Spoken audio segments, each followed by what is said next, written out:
Era Nochebuena. Afuera caía una nieve ligera que cubría las calles de blanco, y las luces navideñas brillaban en cada ventana del vecindario. Yo, Elda, con mis 65 años recién cumplidos, estaba parada frente a la puerta de la casa de mi hijo Enrique, sosteniendo una caja envuelta en papel dorado. Dentro había un reloj que había tardado 6 meses en pagar, un reloj que sabía que a él le encantaría. Mi corazón latía con esa mezcla de emoción y nerviosismo que solo una madre puede sentir cuando va a ver a su hijo en una fecha tan especial. Toqué el timbre. 1 vez. 2 veces.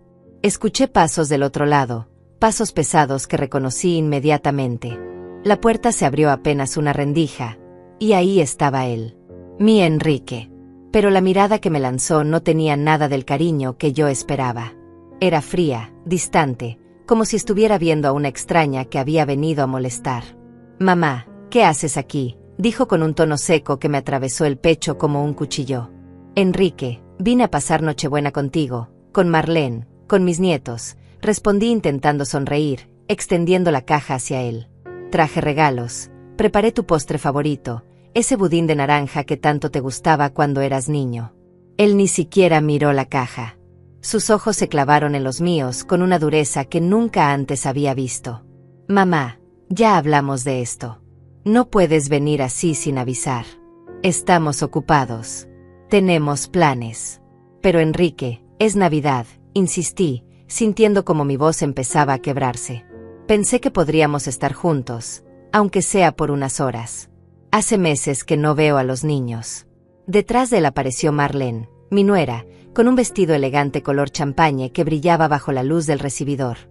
Llevaba el cabello recogido en un moño perfecto y una copa de vino en la mano. Me miró de arriba abajo, con esa expresión de desprecio que ya me era tan familiar. Sus labios se curvaron en una sonrisa fría, casi burlona. «Enrique, cierra la puerta, hace frío», dijo ella sin siquiera saludarme. «Estamos esperando a gente importante y no podemos tener interrupciones». La forma en que pronunció esa última palabra, como si yo fuera un estorbo, una molestia que había que apartar, me hizo sentir más pequeña de lo que jamás me había sentido. «Marlene, solo quiero estar con mi familia», dije tratando de mantener la compostura. «Es Navidad. Por favor». Ella soltó una risa seca, sin humor. «Tu familia», repitió con sarcasmo. «Elda, entiende de una vez. Nosotros tenemos una vida diferente ahora. No puedes aparecer cada vez que se te antoje. Esto es vergonzoso. Vergonzoso». Esa palabra resonó en mis oídos como una campana. Miré a mi hijo buscando algún rastro del niño que había criado, del joven que me abrazaba y me decía que era la mejor madre del mundo. Pero ese niño ya no estaba ahí. En su lugar había un hombre que me miraba con fastidio, como si mi presencia le causara un problema que necesitaba resolver rápidamente. «Enrique, por favor», susurré sintiendo como las lágrimas comenzaban a acumularse en mis ojos. «Solo déjame pasar un momento. Quiero ver a los niños. Darles sus regalos. No voy a molestar, lo prometo». Él exhaló con fuerza, como si estuviera perdiendo la paciencia con un vendedor insistente. «Mamá, los niños están bien. Están ocupados. No necesitan verte hoy. Y tú tampoco necesitas estar aquí. Vete a casa. Pasa la Navidad con tus amigas o con quien sea. Nosotros tenemos nuestros propios planes. Pero ustedes son mi familia», dije con la voz quebrada. «Tú eres mi hijo. Ellos son mis nietos. No tengo a nadie más». «Pues deberías haber pensado en eso antes», respondió él con frialdad. «Deberías haber hecho más con tu vida en lugar de vivir siempre dependiendo de nosotros». Esas palabras me golpearon como un puño en el estómago. Dependiendo de ellos. Yo, que había trabajado hasta sangrar los dedos para darle todo lo que necesitaba. Yo, que había renunciado a mi propia vida para que él tuviera la suya. Dependiendo de ellos. «Nunca les he pedido nada», logré decir mientras las lágrimas finalmente rodaban por mis mejillas. «Solo quiero estar cerca de ustedes. Solo quiero ser parte de sus vidas». Enrique negó con la cabeza, como si estuviera cansado de toda la conversación. «Mira, mamá, la verdad es simple. No eres necesaria para nosotros. No necesitamos tu drama, no necesitamos tus visitas sorpresa, no necesitamos nada de ti. Así que por favor, vete. Y no vuelvas a aparecer sin que te llamemos.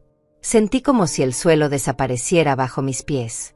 El frío de la noche se intensificó, calándome hasta los huesos. Marlene se acercó más a Enrique, posando una mano en su hombro en un gesto posesivo. Creo que ha quedado claro, dijo ella con satisfacción en la voz.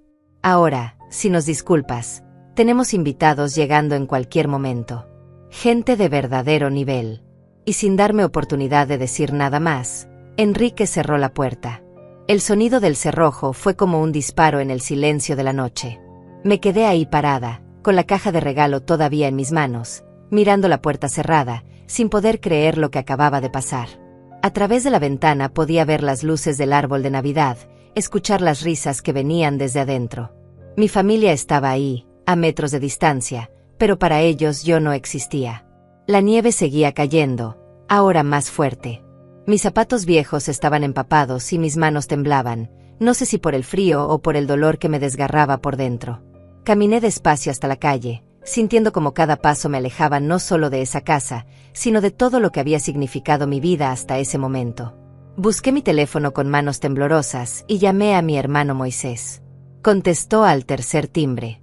«Elda, ¿dónde estás?», preguntó con preocupación. «Estaba esperándote para cenar». Su voz cálida, tan diferente a la frialdad que acababa de experimentar, me hizo llorar aún más fuerte. «Moisés», murmuré entre sollozos. «Me echó. Enrique me echó. Me dijo que no soy necesaria». Hubo un silencio del otro lado, y luego escuché su voz firme y llena de rabia contenida. «Dime dónde estás. Voy por ti ahora mismo. No te muevas de ahí». Moisés llegó en menos de 20 minutos. Cuando vi su auto estacionarse frente a mí, sentí un alivio tan grande que casi me desplomé. Él bajó rápidamente, me abrazó sin decir nada y me ayudó a subir al coche. Durante todo el camino a su casa no hablamos. Él solo apretaba el volante con fuerza, con la mandíbula tensa, y yo miraba por la ventana viendo pasar las luces navideñas que ahora me parecían crueles, burlonas, recordándome lo que acababa de perder. Cuando llegamos a su apartamento, su esposa Amalia me recibió con los brazos abiertos. Me preparó té caliente, me envolvió en una manta y se sentó a mi lado sin hacer preguntas. Esa noche dormí en su sofá, pero no dormí realmente. Pasé horas mirando el techo, preguntándome en qué momento todo se había desmoronado. En qué momento mi hijo, mi único hijo, se había convertido en un extraño que me miraba con desprecio. Y así, en esa oscuridad silenciosa, mi mente comenzó a viajar hacia atrás, hacia los años que me habían llevado hasta ese momento, hacia el origen de todo este dolor. Tenía 25 años cuando quedé viuda. 25 años y embarazada de 6 meses. Mi esposo, el padre de Enrique, murió en un accidente de tránsito una tarde de julio. Un camión que se pasó un semáforo en rojo. Así de simple, así de cruel. En un segundo mi vida entera cambió. Me quedé sola, sin familia cercana excepto por Moisés, que en ese entonces tenía apenas 17 años, con un bebé en camino y sin dinero. La familia de mi esposo, gente de apellido importante y cuentas bancarias abultadas, me dejó muy claro desde el funeral que yo no era bienvenida en su círculo. Ellos siempre habían pensado que su hijo se había casado por debajo de su nivel. Yo era solo una costurera, una muchacha del barrio humilde que había tenido la suerte de enamorar a su heredero. Cuando él murió, esa suerte se acabó. Me ofrecieron dinero para el bebé, eso sí, $500 al mes si aceptaba mantenerme lejos y no usar su apellido. Pero había una condición: ellos querían tener acceso completo a Enrique. Querían criarlo a su manera, educarlo en sus escuelas, moldearlo según sus estándares. Yo solo sería la madre biológica, una figura secundaria que aparecería cuando ellos lo permitieran. Rechacé su oferta. Fue la decisión más difícil y más fácil de mi vida al mismo tiempo. No iba a vender a mi hijo. No iba a dejarlo crecer pensando que el dinero era más importante que el amor. Así que tomé mis pocas pertenencias, las joyas que mi abuela me había dejado, las vendí todas, y me mudé a un apartamento pequeño en las afueras de la ciudad. Enrique nació en febrero. Fue un parto difícil. Estuve 18 horas en trabajo de parto, sola, sin nadie más que una enfermera cansada que entraba cada media hora para revisar mi dilatación. Pero cuando finalmente lo sostuve en mis brazos, cuando vi esos ojos pequeños mirándome, supe que todo valdría la pena. Cada sacrificio, cada lágrima, cada noche sin dormir. Todo valdría la pena por ese niño. Los primeros años fueron los más duros. Trabajaba como costurera desde casa, haciendo arreglos para las vecinas, cosiendo vestidos de fiesta, uniformes escolares, cortinas, lo que fuera. Mis dedos sangraban de tanto coser. Había noches en que terminaba con los ojos tan cansados que apenas podía ver las agujas. Pero no podía parar. Cada puntada era comida para Enrique, era su leche, sus pañales, su ropa. Moisés me ayudaba cuando podía. Él había conseguido trabajo en una fábrica y a veces venía con bolsas de comida o con juguetes usados que encontraba en ventas de garaje. Pero la mayor parte del tiempo estaba sola. Yo y mi bebé contra el mundo. Cuando Enrique cumplió 5 años, empezó el jardín de infantes. Recuerdo ese primer día como si fuera ayer. Le había hecho un pantalón nuevo con tela que sobró de un trabajo, y una camisa blanca que había comprado en una tienda de segunda mano. Lo peiné con gel, le limpié los zapatos hasta que brillaron, y caminamos juntos hasta la escuela. Él iba tan emocionado, tan feliz, y yo sentía el corazón a punto de explotar de orgullo. Pero ese orgullo duró poco. A las pocas semanas, la familia de mi difunto esposo apareció de nuevo. La abuela paterna de Enrique, una mujer llamada Iris, alta y elegante con su cabello plateado siempre perfectamente arreglado, comenzó a esperarnos a la salida de la escuela. Al principio pensé que solo quería ver a su nieto, y aunque me dolía, entendía que tenía derecho a conocerlo. Pero pronto quedó claro que sus intenciones eran otras. Iris empezó a llevar a Enrique a su casa los fines de semana. Lo llenaba de regalos caros, juguetes que yo nunca podría comprarle, ropa de marca, videojuegos. Le mostraba un mundo de lujo que yo no podía darle. Y con cada visita, con cada regalo, plantaba semillas de comparación en la mente de mi hijo. «Mami, ¿por qué no tenemos una casa grande como la abuela Iris?», me preguntó Enrique una tarde cuando tenía 7 años. «¿Por qué no tenemos un jardín con piscina? ¿Por qué mi ropa no es como la que me compra ella?». Cada pregunta era una puñalada. Traté de explicarle que el dinero no era lo más importante, que lo que teníamos era amor, era honestidad, era trabajo duro. Pero ¿cómo compite una madre humilde contra mansiones y cuentas bancarias sin límite? ¿Cómo compite el amor contra el brillo del dinero? Para cuando Enrique tenía 12 años, la distancia entre nosotros ya era palpable. Pasaba más tiempo con la familia de su padre que conmigo. Iris se había asegurado de inscribirlo en una escuela privada carísima, ella pagaba todo por supuesto, y ahí mi hijo se codeba con chicos de familias millonarias. Chicos que tenían choferes, que veraneaban en Europa, que nunca habían visto a sus madres coser hasta el amanecer para pagar el alquiler. Yo seguía trabajando. Había ampliado mi negocio de costura, ahora tenía 3 empleadas y un pequeño local. No ganaba fortunas, pero ganaba lo suficiente para vivir con dignidad. Pero para Enrique ya no era suficiente. Él quería más. Quería lo que sus amigos tenían. Y yo, con mis manos gastadas y mi ropa simple, me había convertido en una vergüenza. «Mamá, no vengas a recogerme a la escuela», me dijo un día cuando tenía 15 años. «Mejor te espero en la esquina». Es que mis amigos no entenderían. Esas palabras me destrozaron, pero asentí. Asentí porque lo amaba. Porque una madre hace lo que sea para que su hijo no sufra, incluso si eso significa tragarse su propio dolor. Los años de secundaria fueron una tortura silenciosa. Enrique casi no me hablaba.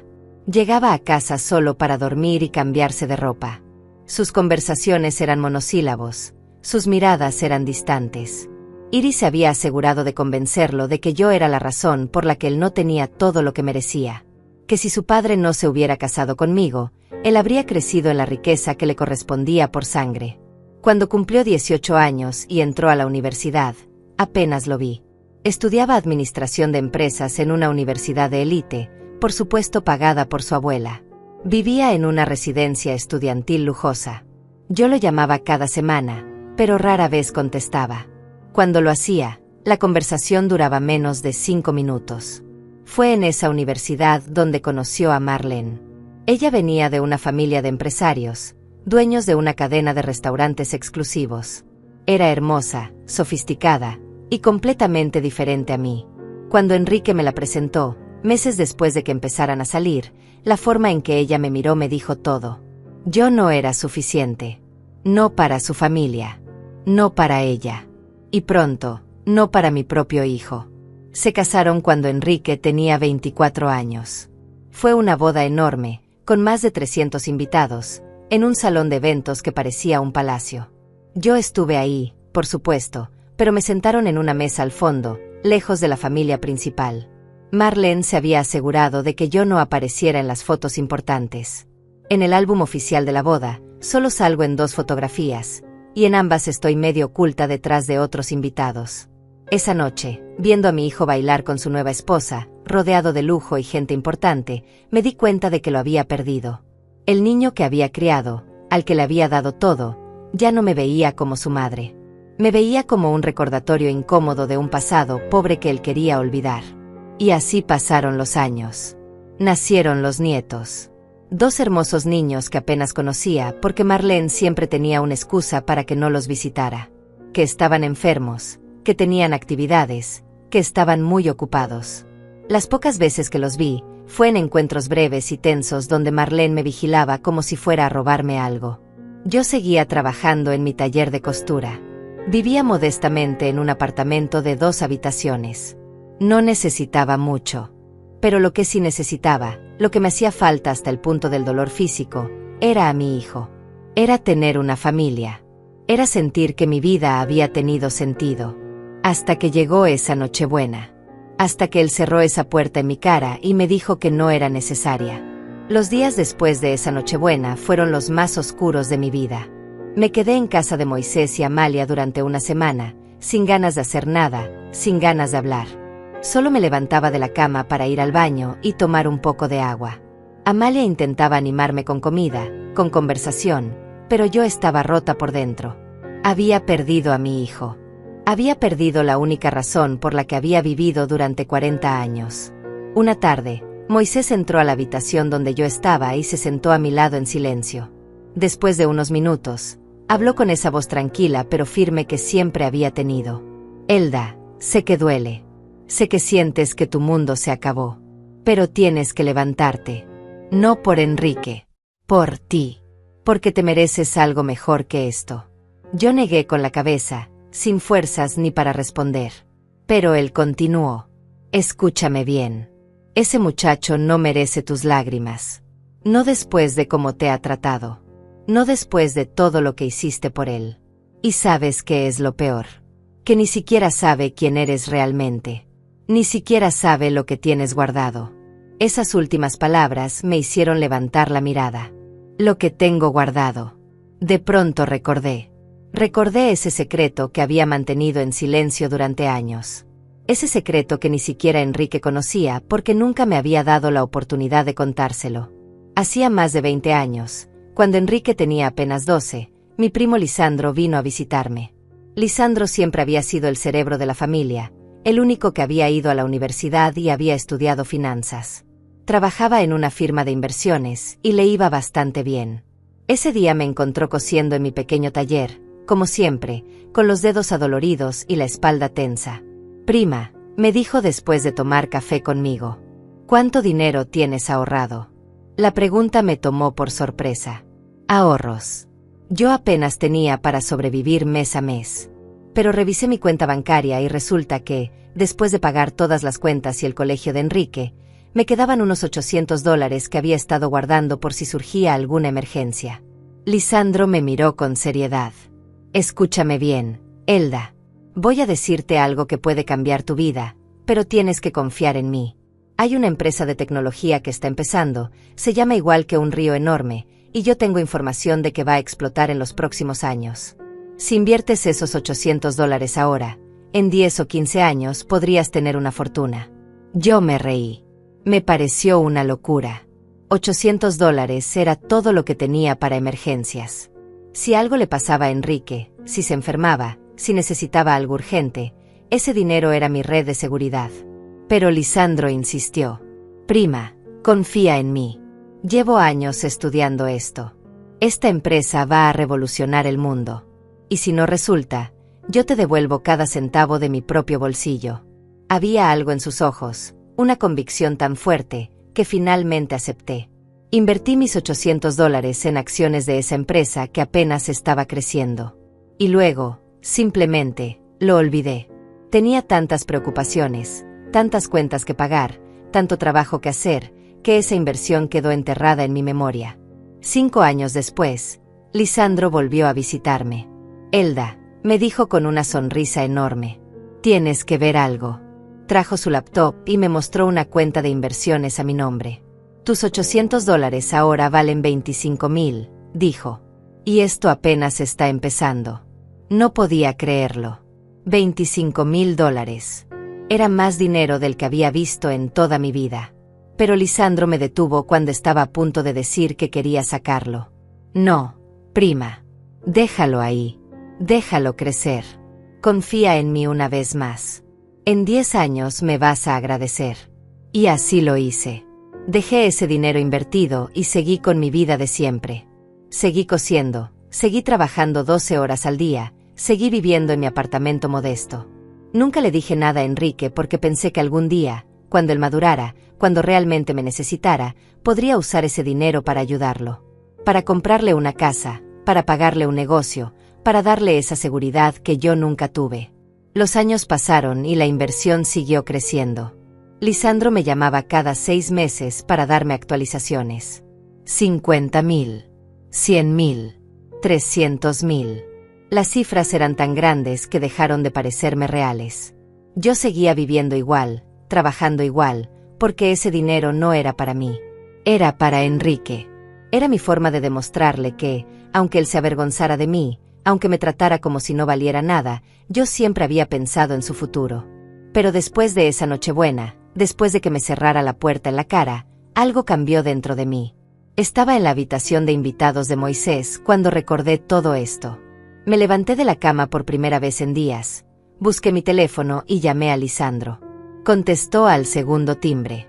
Elda, prima, qué sorpresa. ¿Cómo estás?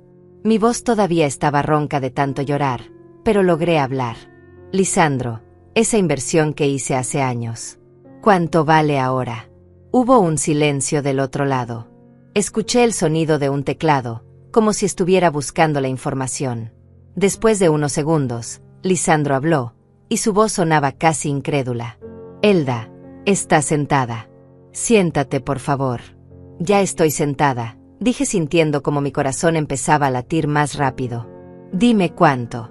Prima, tu inversión de $800, después de 23 años, con todas las divisiones de acciones, los dividendos reinvertidos y el crecimiento exponencial de la empresa, ahora vale $80 millones. El teléfono casi se me cae de las manos. 80 millones.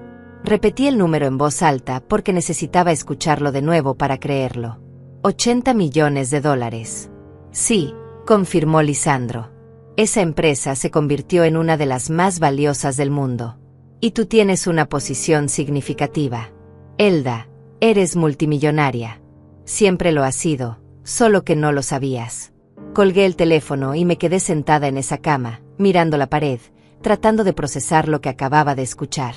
$80 millones. Yo, Elda, la costurera pobre, la madre avergonzante, la mujer que no era necesaria para su propia familia, tenía $80 millones.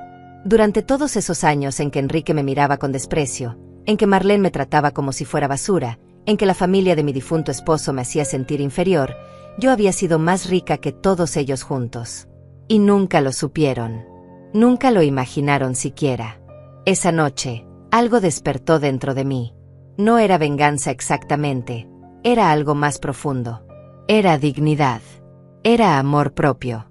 Era la comprensión súbita de que había pasado 40 años viviendo para un hijo que no me valoraba, sacrificándome por alguien que me veía como un estorbo. Y todo ese tiempo, yo había tenido el poder de vivir una vida completamente diferente. Llamé nuevamente a Lisandro. Primo, necesito que me ayudes con algo. Quiero empezar a usar ese dinero. No todo, pero quiero hacer algunos cambios en mi vida. Quiero dejar de vivir como si no valiera nada. Él se emocionó inmediatamente. Por fin, Elda. Ya era hora. Dime qué necesitas y yo te ayudo con todo. Durante los siguientes 3 meses, Lisandro se convirtió en mi asesor financiero personal. Me enseñó a manejar mi dinero, a entender mis inversiones, a planificar. Abrimos nuevas cuentas bancarias, diversificamos las inversiones, establecimos fondos y estructuras legales. Pero yo seguí viviendo en el apartamento de Moisés. Seguí vistiendo mi ropa simple. Seguí sin decirle nada a nadie excepto a mi hermano y a Amalia, que casi se desmayaron cuando les conté. Quería mantenerlo en secreto un poco más. Quería pensar, planear, decidir qué hacer con esta nueva realidad. Durante esos meses, Enrique no me llamó ni una sola vez. Ni en Año Nuevo, ni en Reyes, ni en mi cumpleaños en febrero. Silencio absoluto. Como si yo realmente no existiera. Como si esa noche de Navidad hubiera sido el punto final de nuestra relación. Y ese silencio, paradójicamente, me liberó. Me di cuenta de que había estado esperando toda mi vida a que mi hijo me viera, me valorara, me amara. Pero él nunca lo haría. No porque yo no fuera suficiente, sino porque él había elegido no verme. Había elegido el dinero, el estatus, la aprobación de gente superficial, por encima del amor incondicional de su madre. Así que tomé una decisión. Si él no me necesitaba, si yo no era importante para su vida, entonces era hora de que yo viviera para mí misma. Por primera vez en 40 años, iba a pensar en Elda. En lo que yo quería. En lo que yo merecía. Y lo que merecía, decidí, era algo espectacular. Era marzo cuando tomé la decisión que cambiaría todo. Estaba sentada en un café pequeño cerca de la casa de Moisés, tomando un capuchino y mirando por la ventana como la primavera empezaba a despertar en la ciudad. Había pasado 3 meses desde aquella Nochebuena horrible, 3 meses procesando el dolor, 3 meses aprendiendo sobre finanzas y descubriendo quién era yo más allá de ser la madre de Enrique. Fue en ese café, con el sol entrando por la ventana y calentándome el rostro, que saqué mi teléfono y busqué algo que nunca antes me había atrevido a mirar: propiedades de lujo en Suiza. No sé exactamente por qué elegí Suiza. Tal vez porque siempre había soñado con ver los Alpes, con vivir rodeada de montañas nevadas y lagos cristalinos. O tal vez porque era lo más lejos que podía estar del mundo que me había rechazado. Pasé horas mirando fotografías de chalets increíbles. Casas con techos inclinados cubiertos de nieve, chimeneas enormes de piedra, ventanales gigantes con vistas que cortaban la respiración. Cada propiedad era más hermosa que la anterior. Y entonces la vi. La casa perfecta. Era un chalet en las montañas cerca de Zermatt, con vista directa al Matterhorn. Tenía 6 habitaciones, cada una con su propio baño de mármol. Una sala principal con techos de madera que subían 5 metros de altura y una chimenea tan grande que podías pararte dentro de ella. La cocina era algo sacado de una revista de diseño, toda en acero inoxidable y granito negro. Había un spa privado con sauna y jacuzzi, un gimnasio, una bodega de vino subterránea y un garaje con espacio para 6 autos. El jardín era espectacular. 2 hectáreas de terreno privado con árboles centenarios, un arroyo que corría por un costado de la propiedad y una terraza de madera que rodeaba toda la casa. Desde ahí podías ver el valle completo, con sus pueblos pequeños y sus picos nevados brillando bajo el sol. El precio, $50 millones. Mi primer instinto fue cerrar la página. Era una locura. Nadie en mi familia había tenido nunca una casa así. Yo había crecido en un apartamento de 2 habitaciones donde el agua caliente funcionaba solo 3 días a la semana. Había criado a mi hijo en espacios tan pequeños que podías tocar ambas paredes del pasillo extendiendo los brazos. Y ahora estaba mirando una propiedad que costaba $50 millones. Pero entonces recordé la cara de Enrique cuando me cerró la puerta. Recordé las palabras de Marlene, ese desprecio en su voz cuando dijo que yo era vergonzosa. Recordé todos los años en que me había hecho pequeña, invisible, insignificante, solo para que ellos no se sintieran incómodos con mi presencia. Y dije en voz alta, ahí en ese café, con la convicción más firme que había sentido en mi vida: voy a comprarla. Llamé a Lisandro inmediatamente. Primo, encontré una propiedad. Necesito que me ayudes con la compra. Cuando le dije el precio, hubo un momento de silencio. Elda, ¿estás segura? Es mucho dinero. Incluso para ti, es una inversión enorme. Nunca he estado más segura de algo en mi vida, respondí. Hazlo. Compra esa casa a mi nombre. Los siguientes 2 meses fueron un torbellino. Lisandro se encargó de todos los trámites legales, las transferencias bancarias, los abogados internacionales. Yo, mientras tanto, empecé a cambiar mi vida poco a poco. Me compré ropa nueva, no extravagante, pero de buena calidad. Fui a un salón de belleza por primera vez en años y me hicieron un corte moderno. Me tiñeron el cabello cubriendo las canas con un castaño suave y brillante. Me compré lentes de sol elegantes, zapatos cómodos pero hermosos, un reloj discreto pero fino. Moisés y Amalia me miraban con una mezcla de orgullo y asombro. Cada día que pasaba yo me sentía más fuerte, más segura, más yo misma. Era como si durante 40 años hubiera estado usando un disfraz de mujer pequeña y asustada, y ahora finalmente me le estaba quitando para revelar quién realmente era debajo. En mayo, Lisandro me llamó con la noticia. Elda, la casa es tuya. Firmaron todos los papeles. Eres oficialmente la dueña de un chalet de $50 millones en Suiza. Su voz sonaba emocionada, casi incrédula. Felicidades, prima. Te lo mereces más que nadie. Esa noche no pude dormir de la emoción. Yo, Elda, tenía una casa en Suiza. Una casa que valía más que todo lo que la familia de mi difunto esposo había acumulado en generaciones. Más que la mansión de Iris. Más que el negocio de los padres de Marlene. Más que todo lo que Enrique había soñado tener algún día. Pero no se lo iba a decir. Todavía no. Primero quería ver la casa, instalarme, hacer que fuera realmente mía. Así que compré un boleto de avión, primera clase por primera vez en mi vida, y volé a Suiza en junio. El vuelo fue una experiencia completamente nueva. El asiento era tan grande que parecía una cama. Me ofrecieron champán, comida gourmet en platos de porcelana, una manta suave como una nube. La azafata me trataba con una amabilidad que no tenía nada de fingida. Y yo, sentada ahí con mi ropa nueva y mi cabello bien arreglado, me di cuenta de algo. Así era como vivía la gente que siempre me había mirado por encima del hombro. Esto era lo que Enrique y Marlene consideraban normal. Cuando el avión aterrizó en Zúrich, tomé otro vuelo pequeño hasta Sion, y de ahí un auto privado que Lisandro había contratado me llevó hasta Zermatt. El camino fue como un sueño. Montañas por todos lados, pueblos que parecían sacados de un cuento de hadas, aire tan puro que dolía respirarlo después de tantos años en la ciudad. Y entonces llegamos. El auto subió por un camino privado de grava, rodeado de pinos enormes, y ahí estaba mi casa. Mi chalet. Se veía aún más impresionante en persona que en las fotografías. La madera oscura brillaba bajo el sol de la tarde, las ventanas reflejaban las montañas, y el jardín era un mar de flores silvestres de colores vibrantes. Bajé del auto con las piernas temblando. El conductor me abrió la puerta principal y me entregó las llaves. Bienvenida a casa, señora Elda, dijo con una reverencia pequeña. Entré despacio, casi con miedo de despertar de este sueño. El interior era aún más espectacular que en las fotos. Todo olía a madera fresca y a limpio. La sala principal me dejó sin aliento con sus ventanales gigantes que enmarcaban el materón como si fuera una pintura. Recorrí cada habitación, tocando las paredes, mirando por cada ventana, grabando cada detalle en mi memoria. Esta era mi casa. Mía.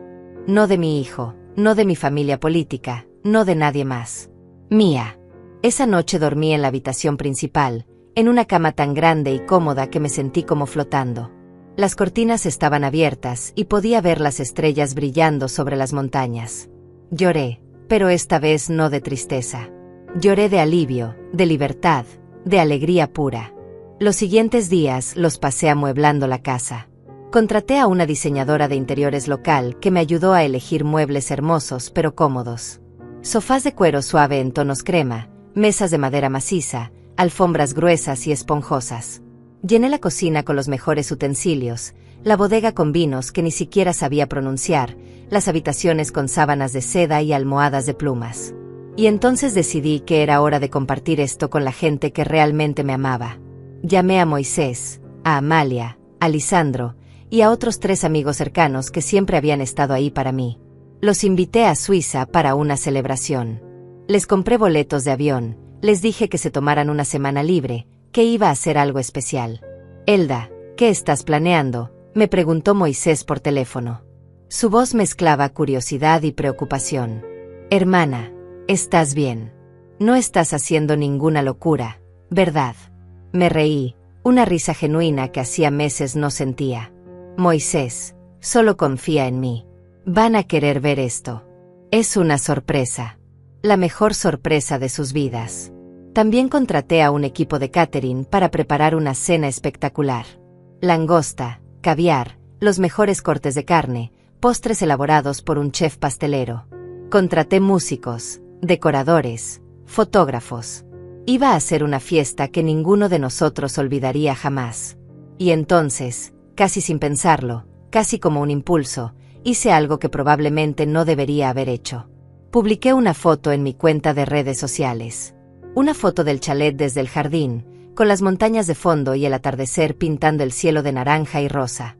No escribí mucho, solo, nuevo comienzo. Nueva casa. Nueva vida. Con un emoji de montaña y otro de corazón. Esa cuenta apenas tenía seguidores. Tal vez 50 personas, la mayoría vecinas viejas del barrio y algunas compañeras del taller de costura. Pero sabía que Enrique me seguía, aunque nunca interactuara con mis publicaciones. Sabía que vería esa foto. Y una parte pequeña y vengativa de mí quería que la viera. La foto estuvo ahí apenas 15 minutos cuando empezó a recibir comentarios. Elda, qué casa tan hermosa. ¿Dónde es esto? Estás de vacaciones. Y entonces, vi que Enrique había visto la historia. El pequeño icono de su foto apareció en la lista de visualizaciones. 10 minutos después, mi teléfono sonó. Era un número que tenía bloqueado hacía meses, pero que reconocí inmediatamente. Enrique. Dejé que sonara. Una vez, 2 veces, 3 veces. No contesté. Dejé que se preguntara, que se intrigara, que sintiera aunque fuera una pizca de la incertidumbre que yo había sentido durante tantos años. Las llamadas de Enrique no pararon.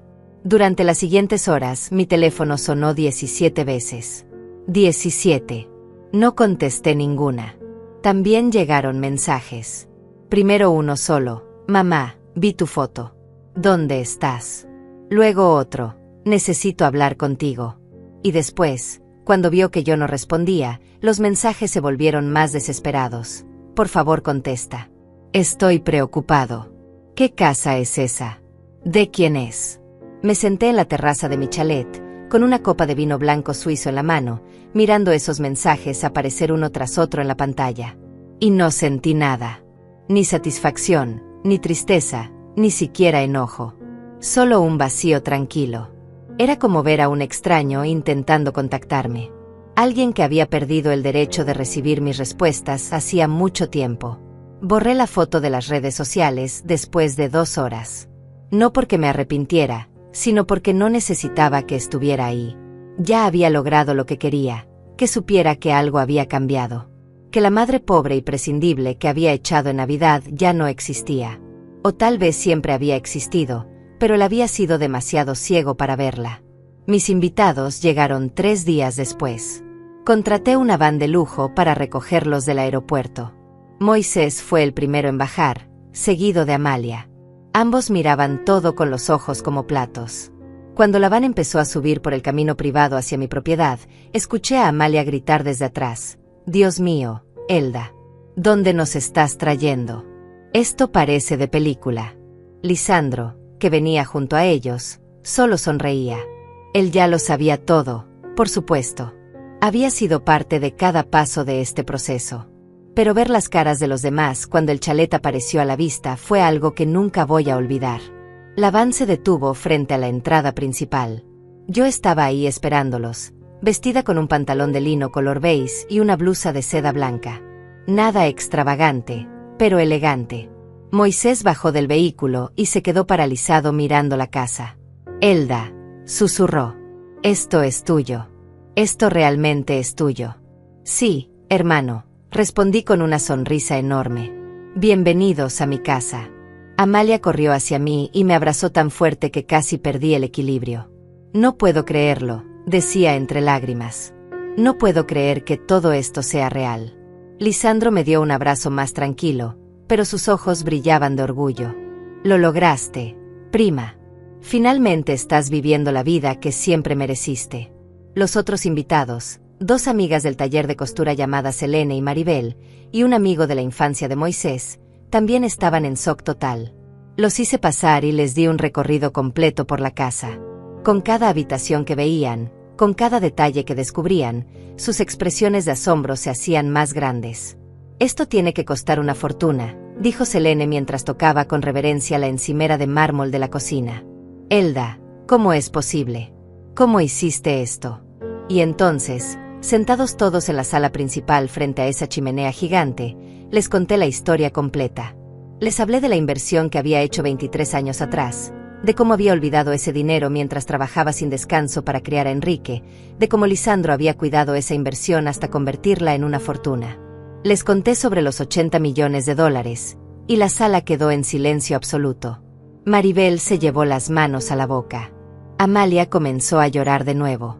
Moisés solo me miraba con una mezcla de orgullo y rabia. Orgullo por mí, rabia por Enrique. Todo este tiempo, dijo mi hermano con la voz temblorosa. Todo este tiempo que ese muchacho te trataba como basura, como si no valieras nada, tú tenías más dinero que toda su familia junta. Y nunca se lo dijiste. Nunca tuve la oportunidad, respondí. Él nunca me escuchaba. Nunca le importó quién era yo realmente. Solo veía lo que quería ver, una madre pobre y vergonzante que no encajaba en su mundo de lujos. Entonces decidí que no necesitaba saberlo. Decidí que ese dinero era mío, para mi vida, no para la suya. Y tienes toda la razón, dijo Lisandro levantando su copa de vino. Brindemos por eso. Por Elda, que finalmente está viviendo para ella misma. Todos levantamos nuestras copas y brindamos. Esa noche cenamos como reyes. El equipo de catering preparó un festín increíble. Empezamos con ostras frescas y champán. Luego ensalada con queso de cabra y nueces caramelizadas.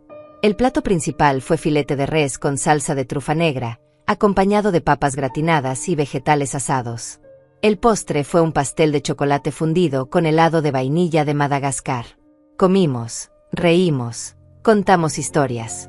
Moisés recordó cuando éramos niños y compartíamos un solo par de zapatos buenos que usábamos por turnos para ir a la escuela. Amalia habló de la primera vez que me conoció, cuando yo llegué a su casa pidiendo ayuda después de quedar viuda, con la barriga enorme de embarazo y sin un lugar donde quedarme. Selene recordó cuando abrí mi primer taller de costura y ella fue mi primera empleada, cuando trabajábamos hasta las 3 de la mañana para terminar vestidos de quinceañera. Todos esos recuerdos, todas esas historias de lucha y sacrificio, ahora se sentían diferentes. No tristes, sino orgullosas. Porque habíamos sobrevivido. Porque a pesar de todo, estábamos aquí, en esta casa increíble, celebrando. Después de la cena salimos a la terraza.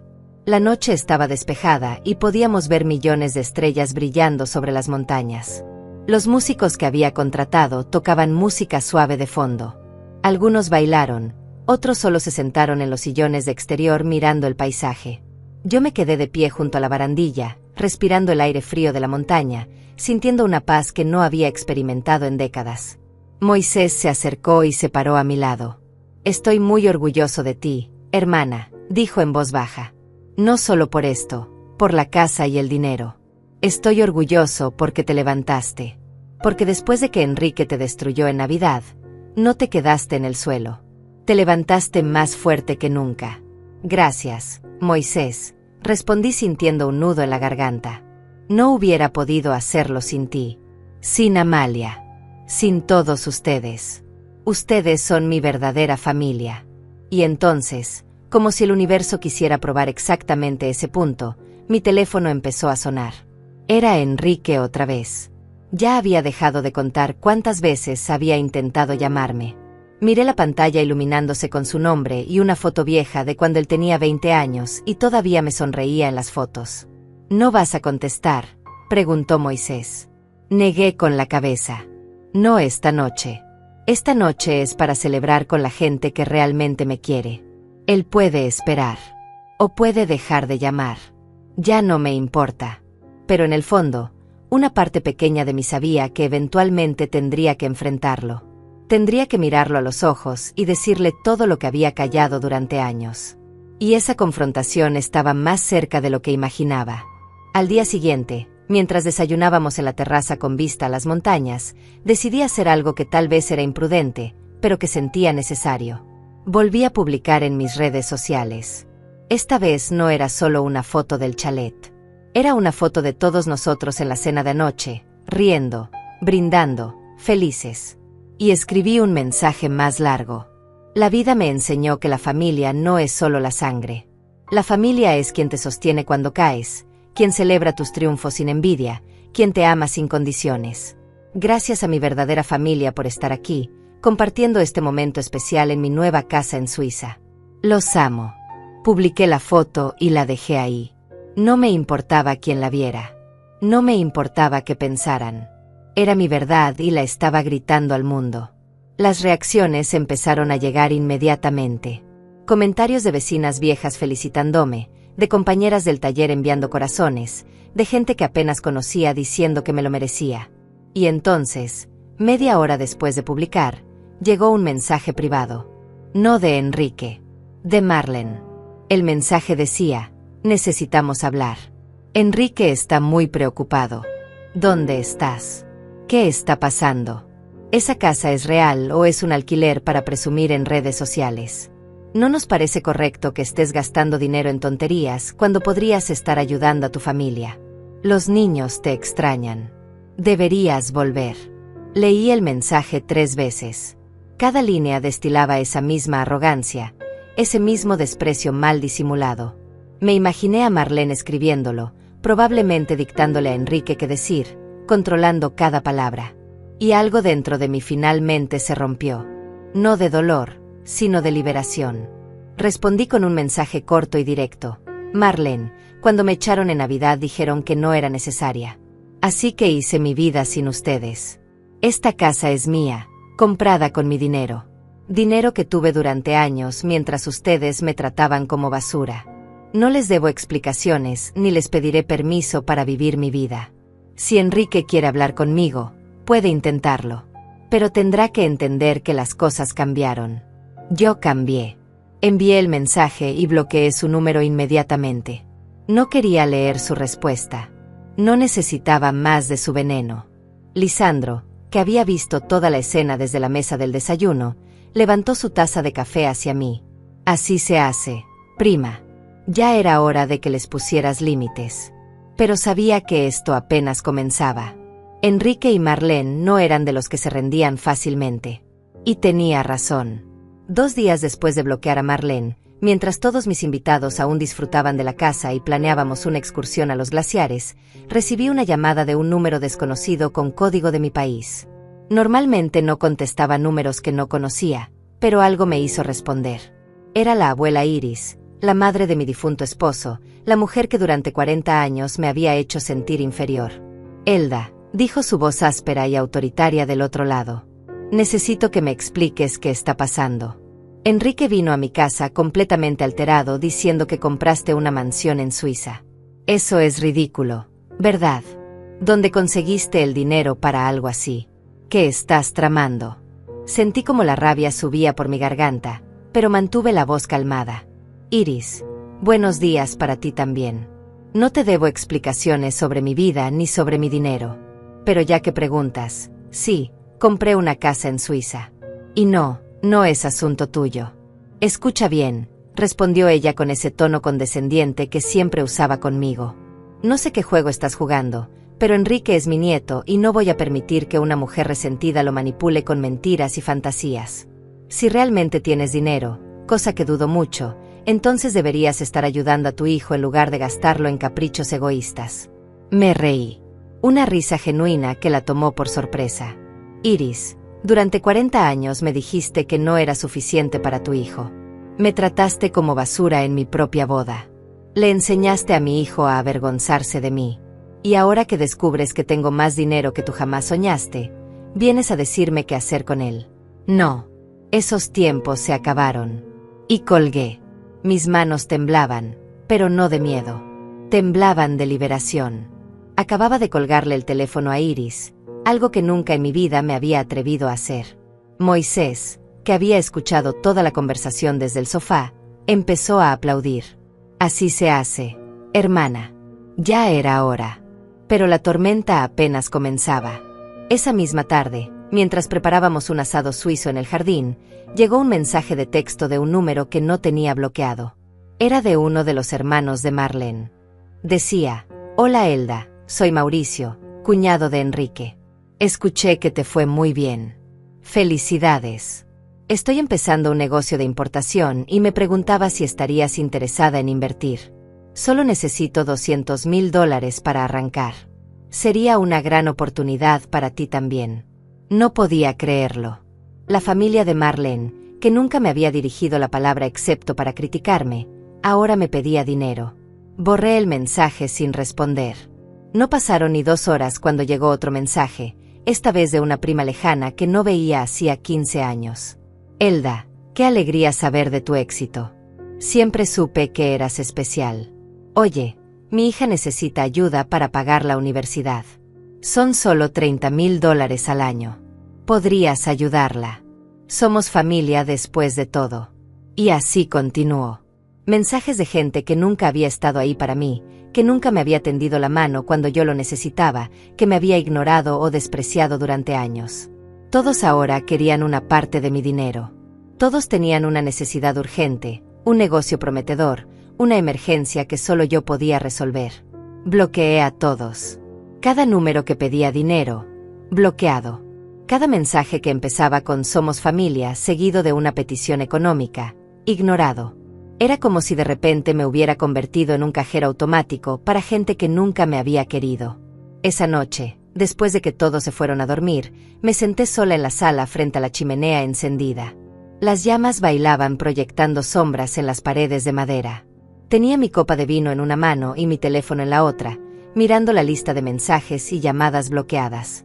Más de 30 números en solo 3 días. Y entonces llegó el mensaje que estaba esperando. De Enrique. Pero esta vez no era un mensaje rogando que contestara.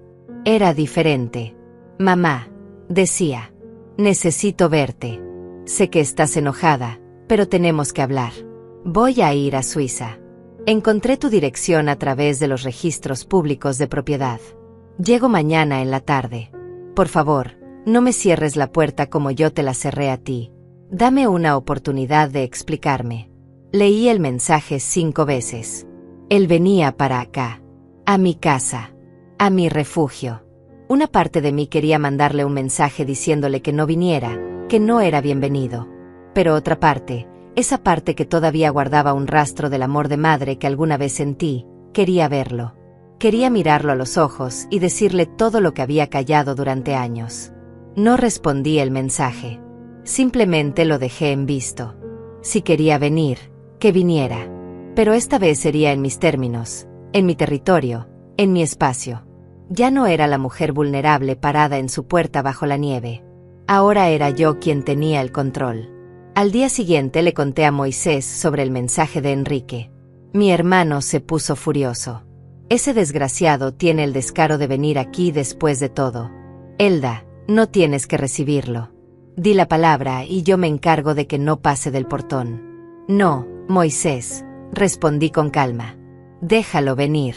Necesito cerrar este ciclo. Necesito decirle todo lo que nunca pude decir. Y necesito hacerlo aquí, rodeada de lo que logré, en esta casa que representa mi nueva vida. Amalia se acercó y tomó mi mano. ¿Quieres que nos quedemos? Podemos estar ahí contigo cuando llegue. Negué con la cabeza. No, quiero hacer esto sola. Pero gracias. Saber que están aquí, en la casa, me da toda la fuerza que necesito. Enrique llegó exactamente cuando dijo que lo haría, a las 3 de la tarde. Vi su auto de alquiler subir por el camino de grava. Era un auto modesto, nada comparado con los Mercedes y BMWs que solía presumir en sus redes sociales. Se estacionó frente a la casa y se quedó sentado dentro del auto durante al menos 5 minutos, solo mirando el chalet. Yo lo observaba desde la ventana del segundo piso. Podía ver su cara de incredulidad, sus ojos recorriendo cada detalle de la propiedad. Finalmente bajó del auto. Vestía jeans y una camisa casual, muy diferente a los trajes caros que siempre usaba.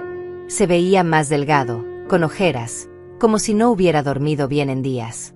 Caminó lentamente hacia la puerta principal, mirando todo con los ojos muy abiertos. El jardín perfectamente cuidado, las flores, los árboles centenarios, la fuente de piedra, la terraza enorme. Todo. Tocó el timbre. Esperé 30 segundos antes de abrir. Tiempo suficiente para que sintiera lo que yo sentí aquella noche de Navidad, parada en su puerta, esperando. Cuando finalmente abrí, nos miramos en silencio durante varios segundos. «Mamá», dijo finalmente.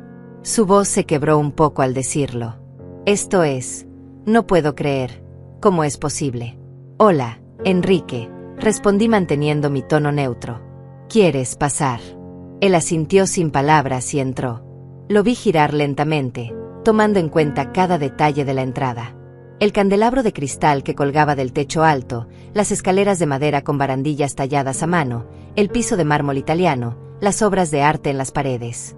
«¿Esto es tuyo?», preguntó con voz incrédula. «¿Realmente compraste esto?» «Sí», respondí. «Lo compré hace 2 meses. Es completamente mío». «¿Pero cómo?», dijo casi en un susurro. «Tú no tenías dinero. Tú vivías en ese apartamento pequeño, cosías ropa para sobrevivir. ¿De dónde salió todo esto?» Caminé hacia la sala principal y le hice un gesto para que me siguiera. Nos sentamos en sofás opuestos, con la mesa de centro de madera entre nosotros. La chimenea estaba apagada, pero la luz del sol entraba por los ventanales enormes iluminando toda la habitación. «Siempre tuve dinero, Enrique», dije mirándolo fijamente. «Durante 23 años tuve una fortuna guardada. Una inversión que hice cuando tú eras niño, que creció hasta convertirse en $80 millones. $80 millones. Y tú nunca lo supiste porque nunca te interesó saber quién era yo realmente». Su cara palideció. «$80 millones», repitió como si las palabras no tuvieran sentido. «Pero entonces, ¿por qué vivías así? ¿Por qué trabajabas tanto? ¿Por qué nunca dijiste nada?» «Porque ese dinero era para ti», respondí sintiendo como mi voz empezaba a temblar de emoción. «Lo guardé durante años pensando que algún día, cuando lo necesitaras, cuando me lo pidieras, podría ayudarte. Podría comprarte una casa, financiar tu negocio, asegurar el futuro de tus hijos. Pero nunca me diste esa oportunidad. Nunca me preguntaste cómo estaba, qué necesitaba, quién era. Solo asumiste que era pobre, que era insignificante, que no valía tu tiempo». Enrique se llevó las manos a la cara. «Mamá, yo no sabía. Si hubiera sabido que», lo interrumpí con voz firme. «Si hubiera sabido que tenía dinero me habrías tratado mejor. Eso lo hace aún peor, Enrique. Significa que me valorabas solo por lo que podía darte, no por quién soy». «No es eso», dijo él con lágrimas empezando a rodar por sus mejillas. «Es solo que Marlene, la familia de ella, mi abuela Iris, todos me decían que tú eras un lastre, que te aferrabas a mí, que necesitaba hacer mi propia vida sin tu peso encima. Y tú les creíste», dije sintiendo como mi propio corazón se rompía otra vez. «Les creíste a ellos en lugar de recordar todo lo que hice por ti». Enrique se derrumbó en el sofá, llorando como no lo había visto llorar desde que era niño. «Mamá, lo siento mucho. Fui un idiota. Fui un hijo horrible. No tengo excusa para cómo te traté. Cuando te cerré la puerta en Navidad, cuando te dije que no eras necesaria, fue el peor error de mi vida». Me quedé sentada mirándolo, sin moverme, sin consolarlo como había hecho 1000 veces antes cuando algo le dolía. Esta vez no iba a correr a secarlo sus lágrimas. Esta vez él necesitaba sentir el peso completo de sus acciones. «Todo este tiempo pensé que eras tú quien dependía de mí», continuó entre sollozos. «Pensé que yo era quien te mantenía en mi vida por lástima. Y resulta que todo era al revés. Tú eras la fuerte. Tú eras la que tenía todo. Y yo fui demasiado ciego y arrogante para verlo. No se trata del dinero, Enrique», dije finalmente. «Nunca se trató del dinero. Se trata del respeto, del amor, de valorar a alguien por quien es, no por lo que tiene. Yo te habría amado igual si fueras pobre o rico. Pero tú solo me querías cuando pensabas que podías controlarme, cuando creías que yo no tenía opciones». «Tienes razón», admitió limpiándose la cara con las manos. «Tienes toda la razón y no sé cómo arreglar esto. Dime qué hacer. Dime cómo compensarte. Por favor». Antes de que pudiera responder, escuchamos un auto más llegando. Me asomé por la ventana y vi un taxi subiendo por el camino. Mi corazón se hundió cuando vi quién bajaba del vehículo. Marlene. Y venía con los 2 niños, mis nietos a quienes apenas había visto en los últimos años. Vine solo, dijo Enrique rápidamente, con pánico en la voz. Te lo juro, mamá. No le dije que viniera.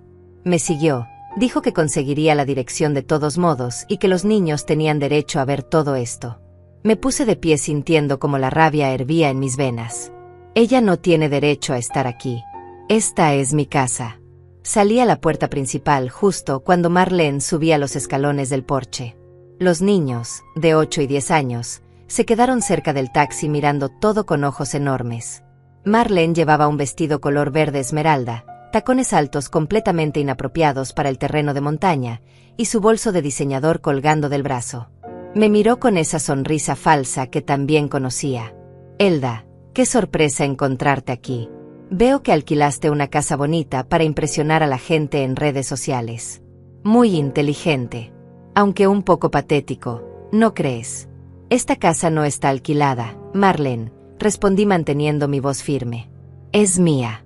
La compré. Y tú no eres bienvenida aquí. Ella se rió, pero había nerviosismo en su risa. Por favor, Elda, deja el teatro.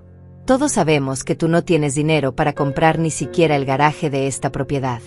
Ahora, vine hasta acá porque Enrique estaba actuando extraño y porque mis hijos tienen derecho a saber qué está pasando con su abuela. Aunque honestamente, después de cómo has estado comportándote, no sé si deberían estar cerca de ti. En ese momento, Moisés salió de la casa. Su presencia imponente hizo que Marlene retrocediera un paso. Mi hermano, que medía 1,85 m y tenía complexión fuerte de años trabajando en construcción, se cruzó de brazos y la miró con una expresión que no dejaba lugar a dudas sobre lo que pensaba de ella. La señora te dijo que no eres bienvenida, dijo con voz grave. Así que te sugiero que subas a ese taxi y te vayas antes de que llame a la policía por invasión de propiedad privada.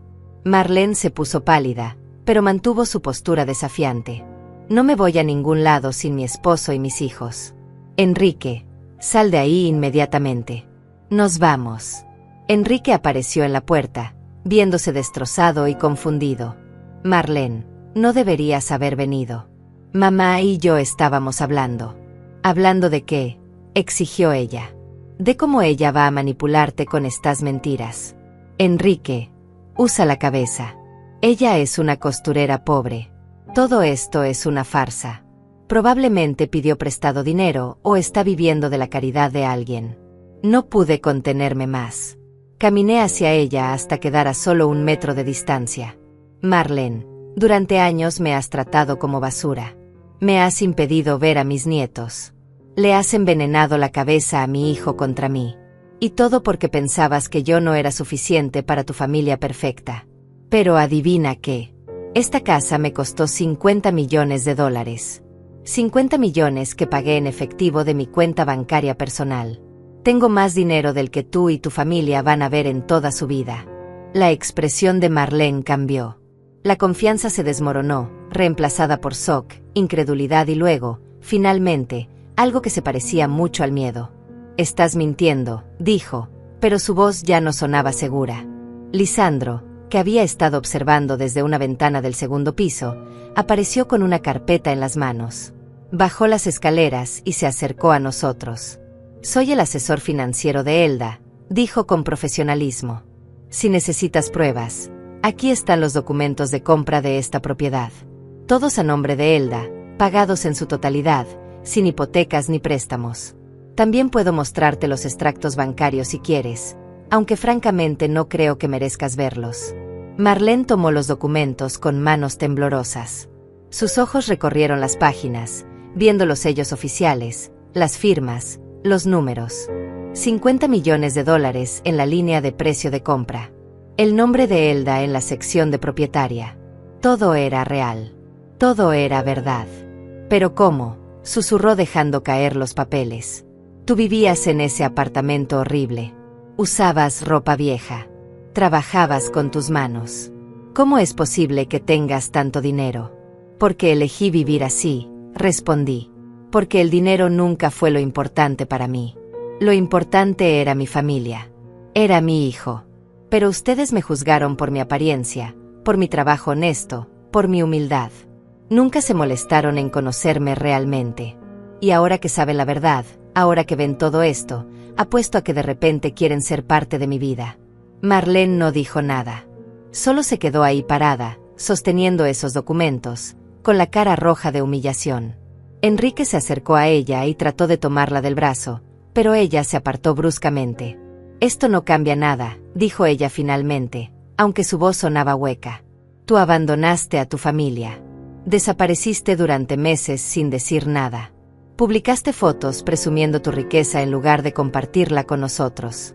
Eso te hace egoísta, sin importar cuánto dinero tengas». «Yo no abandoné a nadie», respondí sintiendo como mi voz se elevaba. «Ustedes me echaron.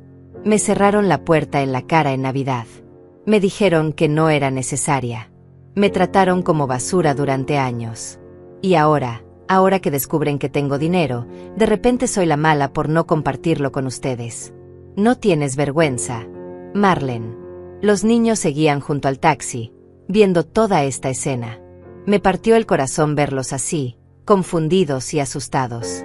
Caminé hacia ellos lentamente, arrodillándome a su altura. «Hola, mis amores», les dije con la voz más suave que pude. «Siento mucho que tengan que ver esto». «Abuela», preguntó el mayor, el que se llamaba como su padre. «¿Esta casa de verdad es tuya? ¿Toda esta montaña es tuya?», asentí sonriendo. «Sí, mi amor. Es mía. La compré para tener un lugar tranquilo donde vivir». «¿Eres rica?», preguntó el menor con ojos enormes. «Como los príncipes de las películas». Me reí suavemente. «Tengo dinero, sí. Pero eso no es lo que me hace feliz. Lo que me haría feliz es poder conocerlos mejor, pasar tiempo con ustedes, ser parte de sus vidas».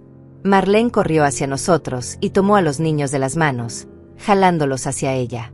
«No les hables a mis hijos, Siseo. No tienes derecho después de desaparecer durante meses». «Yo desaparecí porque ustedes me echaron», le recordé poniéndome de pie. «Pero tienes razón en una cosa. Estos niños no deberían estar aquí viendo esta discusión. Deberías llevarlos de vuelta al hotel». «No tenemos hotel», admitió Enrique desde atrás, su voz apenas audible. «Pensé que podríamos quedarnos aquí. Que tal vez nos darías una oportunidad de arreglar las cosas». El silencio que siguió fue pesado. Todos me miraban esperando mi respuesta. Moisés, Lisandro y Amalia habían salido de la casa y estaban parados en el porche observando. Mis amigos, mi verdadera familia, esperando para apoyarme en cualquier decisión que tomara. Miré a Enrique, a este hombre que había sido mi bebé, mi niño, mi razón de vivir durante tantos años. Vi el arrepentimiento en sus ojos, pero también vi 40 años de dolor, de rechazo, de humillaciones. Una disculpa y lágrimas no borraban todo eso. No tan fácilmente. «Enrique», dije finalmente, «aprecio que hayas venido. Aprecio que finalmente estés viendo quién soy realmente. Pero no puedo simplemente olvidar todo y fingir que somos una familia feliz. No funciona así. Me lastimaste de formas que no puedes imaginar. Y ella», señalé a Marlene, «me ha tratado con crueldad durante años». «Entonces, ¿qué quieres que hagamos?», preguntó él con desesperación. «Dime qué quieres y lo haré». «Quiero que se vayan», respondí sintiendo como mi corazón se rompía al decir esas palabras. «Quiero que vuelvan a casa y piensen realmente en lo que hicieron, en cómo me trataron. Y si de verdad quieren tener una relación conmigo, si de verdad les importo más allá de mi dinero, entonces tendrán que demostrarlo con tiempo y acciones». Enrique abrió la boca para protestar, pero la cerró de nuevo. Sabía que no tenía derecho a pedir más. Marlene, sin embargo, no se quedó callada. «Esto es increíble», dijo con voz estridente. «Tienes todo este dinero, toda esta casa enorme, y no nos vas a dejar quedarnos ni una noche. ¿Qué clase de madre eres? ¿Qué clase de abuela rechaza a sus propios nietos?» «Una que aprendió a ponerse límites», respondí mirándola fijamente. «Una que finalmente entendió que el amor no significa dejarse pisotear. Ustedes tuvieron años para tratarme bien, para incluirme en sus vidas, para valorarme. Eligieron no hacerlo. Ahora yo elijo proteger mi paz». Marlene soltó una risa amarga y sarcástica. «Proteger tu paz. Qué conveniente descubrir el amor propio justo cuando tienes dinero.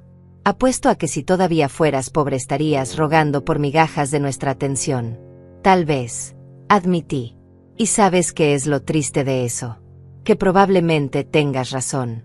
Probablemente habría seguido aceptando sus desprecios, sus humillaciones, cualquier cosa con tal de estar cerca de mi hijo y mis nietos. Pero ya no soy esa mujer. Ya no necesito su aprobación ni su compañía. Ahora tengo opciones. Y elijo no estar rodeada de gente que me hace sentir mal conmigo misma. Enrique se acercó a mí con los ojos rojos e hinchados. Mamá, por favor, dame una oportunidad. Solo una. Déjame demostrarte que puedo cambiar. Que puedo ser el hijo que siempre debí ser. Sacudí la cabeza lentamente. Enrique, si de verdad quieres cambiar, hazlo por ti. Hazlo porque es lo correcto. No porque ahora sabes que tengo dinero. Y cuando hayas hecho ese trabajo interno, cuando realmente hayas reflexionado sobre todo, entonces tal vez podamos hablar. Pero no hoy. Hoy necesito que te vayas. Moisés bajó las escaleras del porche y se paró junto a mí en un gesto de apoyo silencioso. Escucharon a mi hermana, dijo con firmeza. Es hora de irse. Puedo llamarles un taxi para que vayan al pueblo. Ahí hay varios hoteles buenos. Marlene tomó a los niños con más fuerza y caminó hacia el auto con pasos furiosos. Esto no se va a quedar así, Elda, gritó desde la puerta del taxi. Vamos a hablar con abogados. Esos niños tienen derecho a conocer a su abuela. Tienen derecho a beneficiarse de su fortuna. No puedes simplemente aparecer con millones y excluirnos de tu vida. Puedo y lo estoy haciendo, respondí. Los tribunales me darán la razón. Fui yo quien intentó mantener contacto durante años. Fui yo quien fue rechazada una y otra vez. Todo está documentado. Los mensajes que me ignoraban, las invitaciones rechazadas, esa Nochebuena cuando me echaron. Así que adelante. Habla con tus abogados. No me asustas. Enrique subió al taxi lentamente, derrotado. Antes de cerrar la puerta me miró una última vez. Lo siento, mamá, dijo con voz quebrada. Siento todo. Y voy a demostrarte que puedo cambiar. No me rendiré contigo. El taxi se alejó levantando polvo del camino de grava. Me quedé ahí parada viéndolo desaparecer entre los árboles hasta que el sonido del motor se desvaneció completamente. Solo entonces me permití respirar profundamente, dejando salir todo el aire que había estado conteniendo. Moisés me puso una mano en el hombro. Estoy orgulloso de ti, hermana. Sé que fue difícil, pero hiciste lo correcto. Amalia se acercó por el otro lado y me abrazó. Fuiste muy valiente. Muy fuerte. No me siento fuerte, admití sintiendo como las lágrimas empezaban a acumularse. Me siento rota. Acabó de echar a mi hijo. A mis nietos. ¿Qué clase de madre hace eso? Una madre que se respeta a sí misma, dijo Lisandro uniéndose al grupo. Una madre que entiende que el amor verdadero incluye límites. Lo que hiciste hoy fue enseñarle una lección que necesitaba aprender hace mucho tiempo. Esa noche no pude dormir. Me quedé en mi habitación mirando las estrellas a través de las ventanas enormes, pensando en todo lo que había pasado. En la cara de Enrique cuando vio la casa.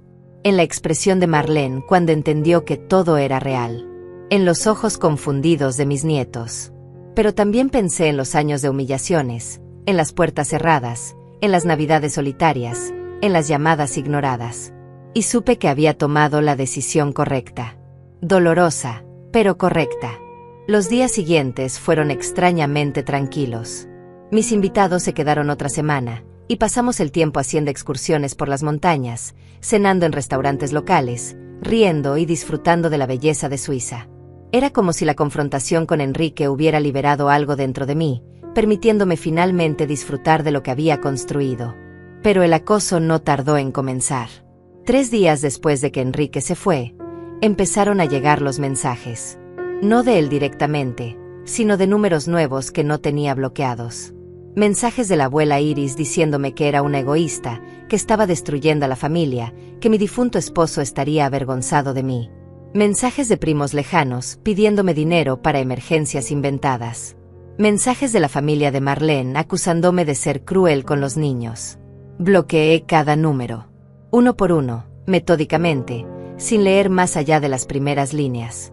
Lisandro me ayudó a configurar filtros en mi correo electrónico y en mis redes sociales para que los mensajes de ciertas personas fueran directamente a la carpeta de spam. Pero ellos eran persistentes. Una semana después recibí una carta certificada de un bufete de abogados. Marlene había cumplido su amenaza. Estaban demandándome por derechos de visita de los nietos, alegando que yo había abandonado a los menores y que ahora que tenía recursos debía contribuir a su manutención. La carta era tan ridícula que me habría reído si no fuera porque involucraba a mis nietos. Lisandro me conectó con un excelente abogado especializado en derecho familiar. Cuando le mostré todas las pruebas que tenía, los mensajes ignorados durante años, las fotos de esa Nochebuena donde había ido a visitarlos y me habían echado, los testimonios de Moisés y Amalia, el abogado sonrió. «Señora Elda», me dijo con confianza, «este caso no va a ninguna parte. Usted tiene toda la documentación necesaria para demostrar que fue usted quien intentó mantener contacto y ellos quienes la rechazaron sistemáticamente. Además, los abuelos no tienen derechos automáticos de visita en la mayoría de las jurisdicciones a menos que puedan demostrar una relación preexistente y que la separación causa daño a los menores. En este caso, los niños apenas la conocían porque sus propios padres lo impidieron. Me sentí aliviada pero también triste. Había llegado al punto donde necesitaba abogados para defenderme de mi propia familia. ¿Cómo habíamos caído tan bajo? Las llamadas continuaron. Enrique intentaba contactarme desde diferentes números, dejando mensajes de voz largos y desesperados. «Mamá, por favor habla conmigo. Sé que la cagué. Sé que no merezco tu perdón. Pero estoy tratando de cambiar. Dejé a Marlene. Me mudé de la casa. Estoy yendo a terapia. Por favor, dame una señal de que algún día podrás perdonarme». Ese mensaje en particular me golpeó fuerte. Había dejado a Marlene. No sabía si era una estrategia para manipularme o si realmente estaba tomando decisiones difíciles. Parte de mí quería responder, quería creerle. Pero otra parte, la parte que había aprendido a protegerse, me recordaba que las palabras eran fáciles. Las acciones eran lo que importaba. Un mes después del incidente, recibí una llamada de un número que no reconocí pero que esta vez decidí contestar. Era una trabajadora social del Servicio de Protección Infantil. Me explicó que Marlene había hecho una denuncia alegando que yo tenía a mis nietos viviendo en condiciones peligrosas en Suiza y que había secuestrado ilegalmente a los menores. La acusación era tan absurda que me dejó sin palabras. «Señora», explicó la trabajadora social con voz cansada, «ya investigamos el caso y determinamos que la denuncia es falsa. Sus nietos están viviendo con su madre en su domicilio habitual y nunca estuvieron bajo su custodia. Solo la llamo porque por protocolo debo informarle que se hizo la denuncia y que quedó archivada como infundada. Lo siento por las molestias». Colgué el teléfono sintiéndome enferma. Marlene había intentado meterme en problemas legales serios, arriesgando incluso que tuviera antecedentes por un supuesto secuestro. ¿Hasta dónde estaba dispuesta a llegar esta mujer por despecho y avaricia? Esa noche llamé a mi abogado y le di instrucciones claras. Quiero una orden de restricción contra Marlene. Y quiero demandarla por difamación y acoso. Ya es suficiente. Él estuvo de acuerdo y comenzó los trámites inmediatamente. Pero la gota que derramó el vaso llegó 2 semanas después. Estaba en el jardín leyendo un libro cuando Moisés salió corriendo de la casa con su laptop en las manos. «Elda, tienes que ver esto», dijo con la cara roja de rabia. Me mostró un artículo en un blog de chismes que había sido compartido miles de veces. El titular decía, «Madre millonaria abandona a hijo y nietos por rencor, se esconde en mansión suiza mientras familia sufre». El artículo estaba lleno de mentiras. Decía que yo había heredado dinero de un amante secreto, que había abandonado a Enrique cuando era niño para perseguir mi fortuna, que ahora me negaba a ayudar a mis nietos que estaban pasando necesidades. Había fotos mías sacadas de mis redes sociales, fotos del chalet, fotos viejas de Enrique de cuando era niño. Todo manipulado para contar una historia completamente falsa. Y en los comentarios, cientos de personas que no me conocían me llamaban monstruo, egoísta, la peor madre del mundo. Sentí como si me hubieran golpeado en el estómago. Miré esos comentarios llenos de odio de gente que no conocía mi historia, que solo habían leído las mentiras que Marlene claramente había filtrado a la prensa. Sentí la rabia hervir dentro de mí, pero también algo más fuerte, determinación. No iba a dejar que me destruyeran con mentiras. No después de todo lo que había sobrevivido. Llamé inmediatamente a mi abogado. Quiero demandar a ese blog por difamación. Quiero que retracten cada palabra y publiquen la verdad. Y quiero que investiguen quién les dio esa información porque estoy segura de que fue Marlene. Mi abogado se puso a trabajar de inmediato. En cuestión de días teníamos una carta legal exigiendo la retractación del artículo y amenazando con una demanda millonaria. El blog, asustado por las implicaciones legales, no solo borró el artículo sino que publicó una disculpa. Pero el daño ya estaba hecho. Las capturas de pantalla circulaban por todas partes. Fue Lisandro quien sugirió la solución. Prima, ¿por qué no cuentas tu propia historia? La verdadera. Tienes las pruebas, los mensajes, todo. Deja que la gente conozca tu versión. Al principio me resistí. No quería exponer mi vida privada al escrutinio público. Pero luego pensé en mis nietos, en cómo algún día podrían buscar mi nombre en internet y encontrar solo mentiras. Pensé en todas las madres que como yo habían sido rechazadas por hijos ingratos, en todas las mujeres que habían sacrificado todo y no habían recibido más que desprecio. Y decidí hablar. Contraté a una periodista seria, una mujer que se especializaba en historias de superación y justicia social. Le mostré todo. Los mensajes ignorados durante años. Las fotos de aquella Nochebuena cuando fui a visitarlos. Los documentos de mi inversión mostrando que había tenido dinero todo el tiempo, pero elegí vivir modestamente. Los testimonios de Moisés, Amalia y Lisandro. Las pruebas de las demandas frívolas y las denuncias falsas. La periodista quedó impactada. Elda, me dijo con lágrimas en los ojos. Esta es una de las historias más poderosas que he escuchado. Con tu permiso, me gustaría escribir un artículo largo, de esos que la gente realmente lee y comparte. Tu historia merece ser contada. El artículo se publicó 3 semanas después en un medio importante de noticias. El titular era, La costurera millonaria, como una madre sacrificada fue traicionada por su hijo y encontró la fuerza para reconstruir su vida. El artículo contaba todo con detalles, con evidencias, con contexto. Mostraba las capturas de los mensajes donde yo intentaba contactar a Enrique y él me ignoraba. Incluía la foto de mi parada bajo la nieve aquella Nochebuena, una foto que Moisés había tomado sin que yo supiera cuando vino a recogerme. La respuesta fue abrumadora. El artículo se volvió viral en cuestión de horas. Miles de personas comentaban apoyándome, compartiendo sus propias historias de rechazo familiar, de hijos ingratos, de sacrificios no reconocidos. Recibí cientos de mensajes de mujeres mayores que se identificaban con mi historia, que me decían que les había dado fuerza para ponerse límites con sus propias familias tóxicas. Pero también hubo consecuencias. Enrique y Marlene fueron expuestos públicamente. Sus perfiles de redes sociales fueron invadidos por comentarios criticándolos. El negocio de la familia de Marlene empezó a perder clientes que no querían asociarse con gente que trataba así a sus mayores. La reputación de Enrique en su círculo social quedó destruida.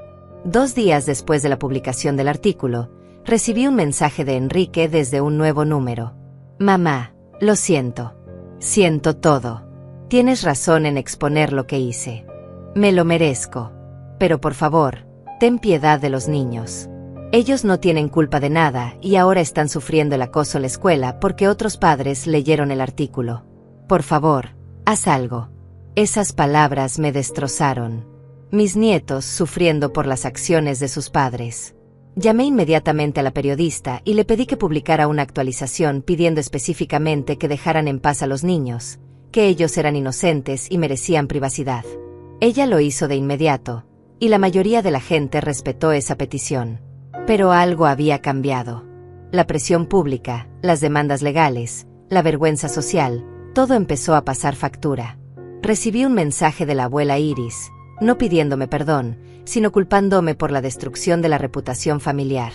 Recibí mensajes de otros familiares cortando toda comunicación conmigo, llamándome traidora por airear los trapos sucios de la familia. Y me di cuenta de algo importante. No me importaba. Realmente no me importaba perder contacto con gente que solo me había causado dolor. Sentí una libertad que nunca había experimentado antes. 3 meses después del artículo, Moisés y Amalia regresaron a casa.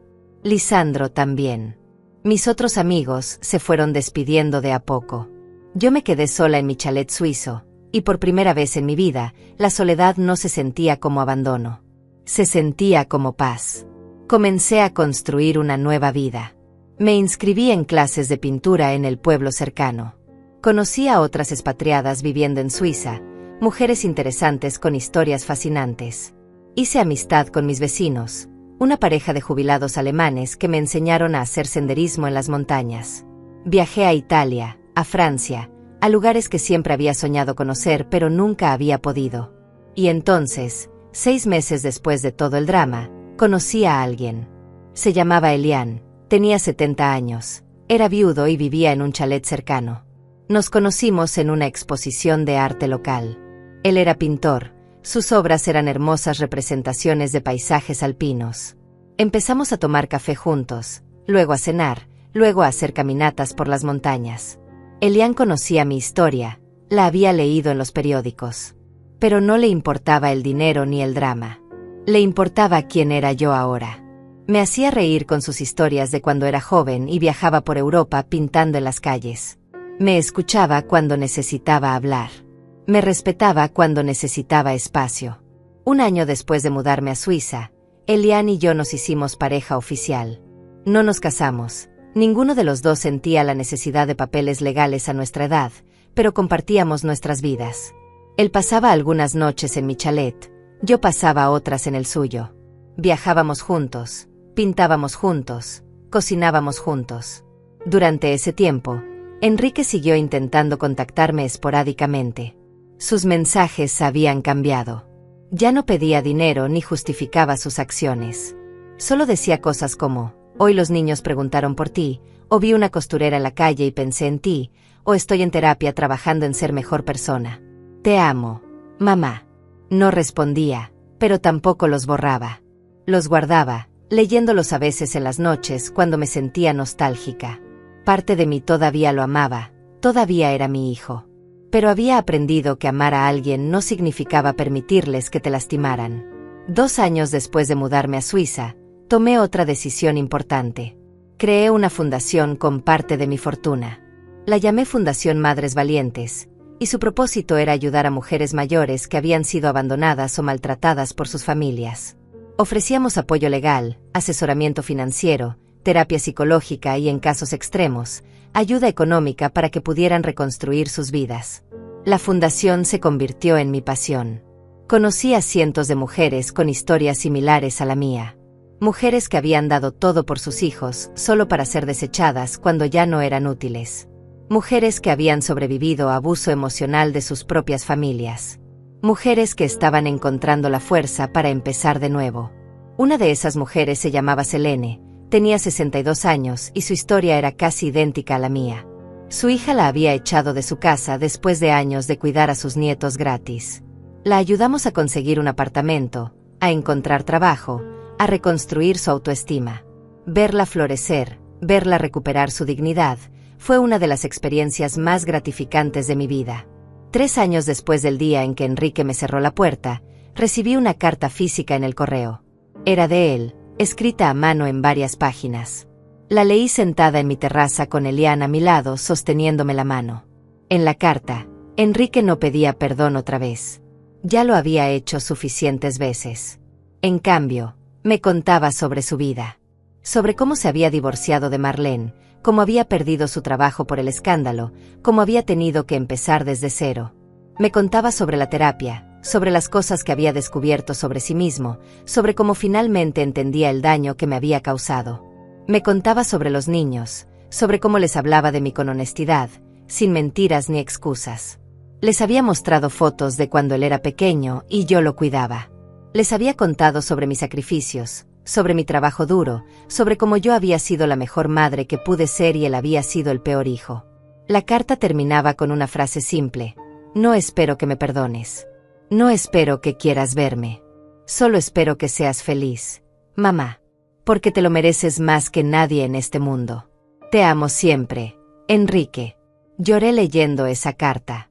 Lloré por todo lo que habíamos perdido, por los años que no íbamos a recuperar, por la relación que podríamos haber tenido si él hubiera elegido diferente.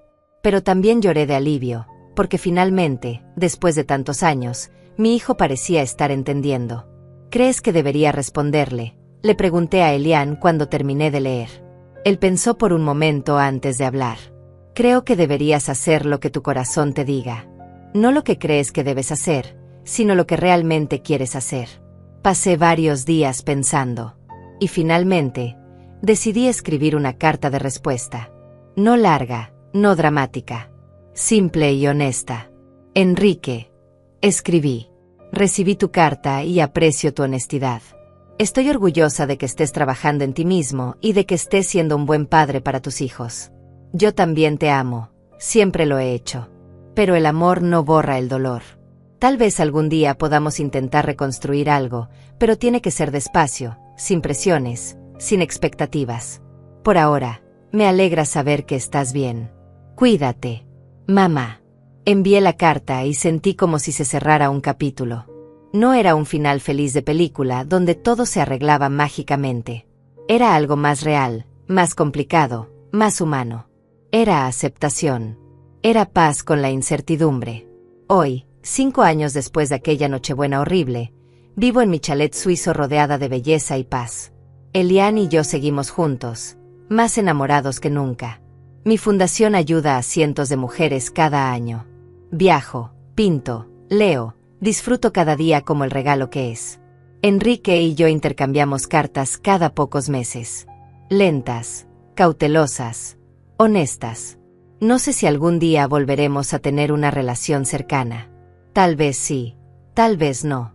Pero aprendí que no necesito esa relación para ser feliz. No necesito su aprobación ni su presencia para sentirme completa. La verdadera riqueza, descubrí, no está en los 80 millones de dólares en mi cuenta bancaria. No está en el chalet de 50 millones. Está en la paz que siento cada mañana al despertar. Está en las amistades genuinas que construí. Está en el amor sano y respetuoso que comparto con Elian. Está en saber que finalmente, después de 65 años, elegí vivir para mí. A todas las mujeres que lean mi historia y se vean reflejadas en ella, les digo esto: nunca es tarde para ponerte primero. Nunca es tarde para exigir respeto. Nunca es tarde para reconstruir tu vida. La sangre no te obliga a aceptar maltrato. La familia real es la que te elige, te respeta y te ama sin condiciones. Y si alguien te cierra la puerta en la cara diciéndote que no eres necesaria, créele. No eres necesaria para ellos. Eres necesaria para ti misma. Y eso es lo único que realmente importa.